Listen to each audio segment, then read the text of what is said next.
అధికారంలో రాకముందు అనేక వాగ్దానాలు ఇచ్చిన ఈ కూటమి ప్రభుత్వం అధికారంలోకి వచ్చాక అధికారం రాకముందు మంచి మల్లన్న అధికారంలో రాగానే బోడి మల్లన్న విధంగా ఇప్పుడున్న ఈ కూటమి ప్రభుత్వం వ్యవహరిస్తూ జరుగుతూ ఉంది.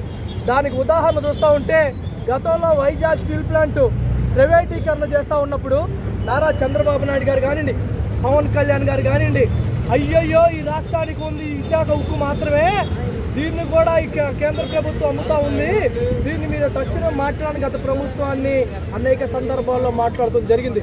మీరు అధికారంలోకి వచ్చాక మీరు ఇంకా వాళ్ళ ప్రైవేటు దత్తానికి దారాదత్తం చేసే విధంగా ఇప్పుడున్న కూటమి ప్రభుత్వం అనేది వ్యవహరిస్తూ జరుగుతూ ఉంది.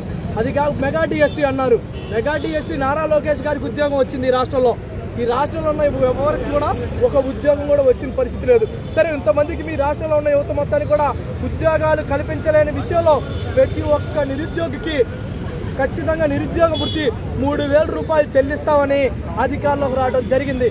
అధికారంలోకి వచ్చాక నిరుద్యోగ వృత్తి ఎట్టిపోయిందో, ఉద్యోగాలు ఎట్టిపోయినాయని ఈ రాష్ట్రంలో ఉన్న అన్ని వర్గాల ప్రజలు మొత్తం కూడా ఆలోచన చేస్తూ ఉన్నారు. తక్షణమే మీరు ఏదైతే ఎన్నికల హామీలో పొందుపరిచారో అవన్నీ కనుక అమలు చేయకపోతే ఈ రాష్ట్రంలో ఉన్న ప్రజలే మీ అధికార కార్యాలయాన్ని మొత్తం కూడా దిగ్బంధిస్తారని అఖిల భారతీయ జనసమైక్యగా డిమాండ్ చేస్తా ఉన్నాం. లేని పక్షంలో పెద్ద ఎత్తున అన్ని విద్యార్థి యువజన సంఘాలని కలుపుకొని ఏవైపుగా అసెంబ్లీని ముట్టడిస్తామని, ప్రభుత్వ కార్యాలయాన్ని కూడా దిగ్బంధనం చేస్తామని అఖిల భారతీయ జనసమైక్యగా డిమాండ్ చేస్తా ఉన్నాం.